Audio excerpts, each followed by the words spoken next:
అందరికీ నమస్తే.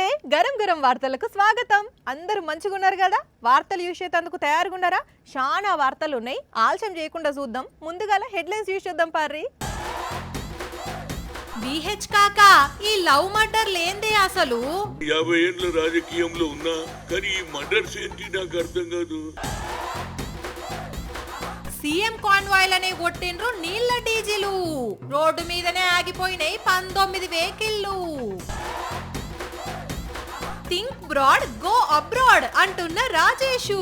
అబ్రాడ్ పోయినాం అనుకో, ఆదాయమే ఆదాయం. బస్సులలో ఏం పంచాయతీలు అవుతున్నాయి? సీటు పంచాది, సీటు పంచాది, సీటు పంచాది. చాలా బస్సులలో ఇదే కథ.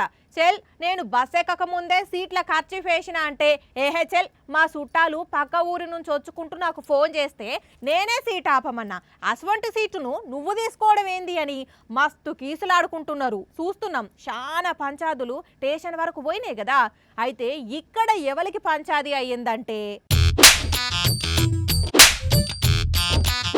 పోరినాయనో ఇదెక్కడి కథ? పైసలు తీసుకొని టికెట్ ఇవ్వాల్సిన కండక్టర్ అమ్మ ఏకంగా ప్రయాణికుడు గల్లా బట్టి కొడుతున్నది. ఓ అక్క జర ఆగు. అమ్మ బాబు, ఈ వార్నింగ్ మీద వార్నింగ్ ఇస్తున్నది. చుట్టుపక్కనోళ్ళు ఆగుమని చెప్పినా ఇంట్లేదు. డ్రైవర్ సాబ్ కూడా గమ్ముగానే ఉన్నాడు. ఇంతకేమైందనంటే, కృష్ణా జిల్లా ఉయ్యూరు డిపో అయిన ఈ బస్సుల ఈ తాత ఎక్కి 200 రూపాయల నోట్ ఇచ్చిండట.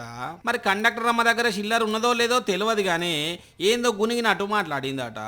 అంతే, దీనికి ముసలైన కూడా ఏమన్నాడో కానీ ఏదో బూతు మాట లెక్కన వినబడేసరికి ఈ అక్కకు కోపం వచ్చింది. రోడ్డు పక్కనే బస్సు ఆపింది. ఇక గల్లా బట్టి కొట్టి మరీ వార్నింగ్ ఇచ్చింది.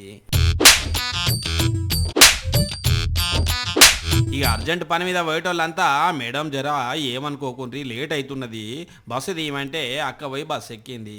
అటెంక బస్సు కదిలింది. కానీ పొద్దుగాల ఈ తాత టికెట్కు సరిపడా చిల్లర పట్టుకొని పోతే ఏమైందో, ఈ మేడం ఎందుకు గునిగిందో కానీ మొత్తానికి ఈ పంచాయతీ ఇట్లా వార్తల్లోకి ఎక్కింది.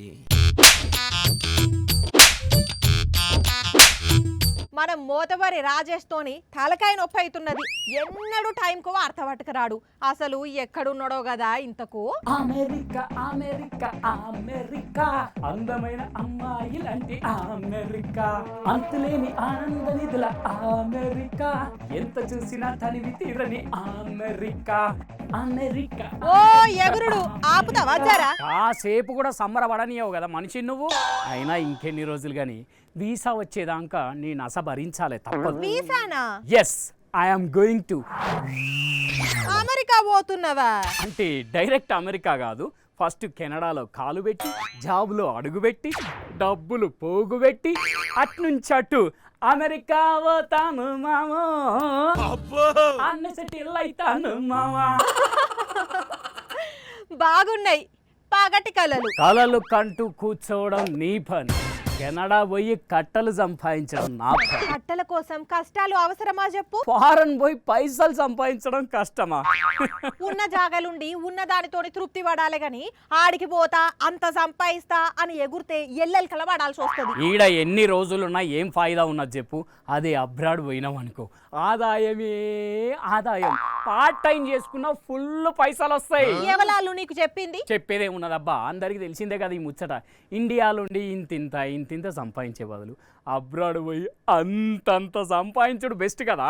అబ్రాడ్ పోయిన వాళ్ళందరి ఆమ్దాని గట్టిగానే ఉన్నది అనుకుంటానవా? Think broad go abroad man. నువ్వు అనుకున్నంత ఈజీగా లేవు పరిస్థితులు ఏడా. చూడమ్మా, సంపాదించడం చాతగానోడే పరిస్థితుల గురించి మాట్లాడు. నీకు ఇట్లా చెప్తే అర్థం కాదు, ఈ వీడియో చూడు తెలుస్తుంది. गाइस, हमारे जितने भी इंडियन रिश्तेदारों को लगता है ना कि कनाडा में तो बहुत जॉब्स हैं, बहुत पैसे हैं और हम बस उन्हें झूठ बोलते रहते हैं. हम उन्हें नहीं चाहते कि वो अमीर बन जाए, हम खुद अमीर बनना चाहते हैं. बस उनको ये वीडियो दिखा देना. చూసినవా చెల్ల ఏమంటున్నదో? 5 పోస్టుల కోసం 100 మంది లైన్ కట్టిండ్రు. ఇక్కడ చక్కగా ఇండియాలో సుఖంగా ఉండుండ్రి, మీరు అనుకున్నంత మంచిగా లేవు పరిస్థితులు ఈడ అంటున్నది. అవును కదా, మరి అంత అధ్వానంగా ఉన్నదట నా బయట పరిస్థితి. ఏమో ఎట్లున్నదో, ఈడుండి మనమేం డిసైడ్ అవుతాం కానీ అక్కడ ఉన్నోళ్ళైతే ఆగం కథే ఉన్నదంటుంటే ఇన్నా. అవునా? అమెరికాలో ఉన్నోళ్ళైతే ఎప్పుడు ట్రంప్ ఏ కంపు వార్త చెప్తాడో అని బుగులు పడుతున్నారట తెలుసా. చాలా మంది ఉద్యోగాలకు తూటు పెట్టిండట తాత. నిజమా? సర్లే గాని స్కిట్ చేసేటందుకు ఒక మనిషిని చూడు, నీలాగా చేసేటోళ్లను కాకుండా. అదేంది నేనున్నా కదా. మీరు మా దగ్గర ఏం పని చేస్తారు లే సార్, మేమంటే ఉత్తగా కలలు కనేటోళ్ళం, మీరు కట్టలు సంపాదించేటోళ్ళు. ఆ అమ్మ తల్లి నువ్వు లేనిదోటి పెట్టకు, నాకు అసలు పాస్పోర్టే లేదు, నేను ఎట్లా బయట దేశం పోతా అనుకుంటున్నావు నువ్వు? మరెందుకు ఈ కథలు? అసలుకైతే నేనే ఆ పిల్ల పెట్టిన వీడియో గురించి చెప్దాం అనుకున్నా, కానీ నువ్వు చెప్పేసరికి నాకు తెలియనట్టు చేసిన అంతే. సరే నడివిగా, నేను కూడా ఉత్తగానే అన్నగాని. అమ్మ బతికిచ్చినవు తల్లు. కానీ చూడుండ్రి, మనమేమో పిల్లగాళ్ళ భవిష్యత్తు బాగుండాలని ఆళ్ళొగలు ఈళ్ళొగలు పోయిండ్రని, పిల్లలు పోతున్నారని ఉన్న కాడి కూడిచి వాళ్ళను వేరే దేశాలకు పంపుతాం. కానీ ఆడికి పోయినాక వాళ్ళేమో ఇట్లా ఖర్చుల మందం సంపాదించుకునేటందుకే జాబులు దొరకక గోస పడుతున్నారు కొందరు. ఈ నడుమ భర్తలను చంపే భార్యలు పెరుగుతున్నారు. దానికి తోడు ఓ బిడ్డ వాళ్ళ సొంత అమ్మనే చంపింది.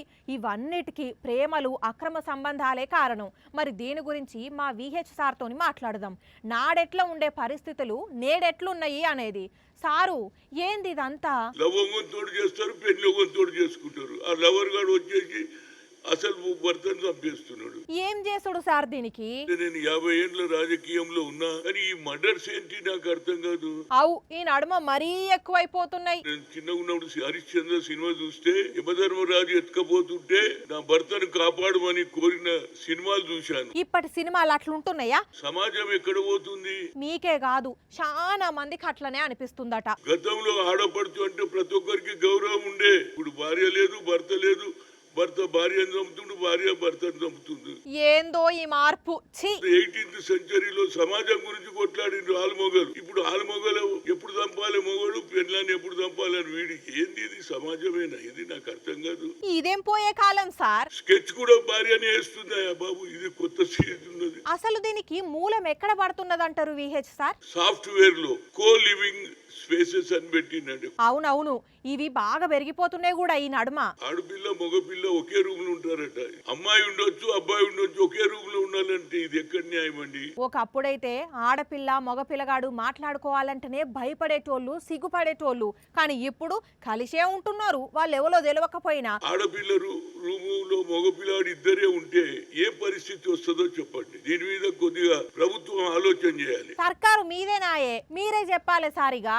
మినిస్టర్ ఉన్నాడు కదా శ్రీధర్ బాబు, ఆయన సాఫ్ట్వేర్ మినిస్టర్ కాబట్టి దీని మీద ఆలోచన చేయాలి. ఈవెన్ రేవంత్ రెడ్డి గారిని కూడా నేను రిక్వెస్ట్ చేస్తున్నా, ఏదైతే హైటెక్ సిటీలో కో లివింగ్ స్పేసెస్ ను బంద్ చేయాలండి మొదలు.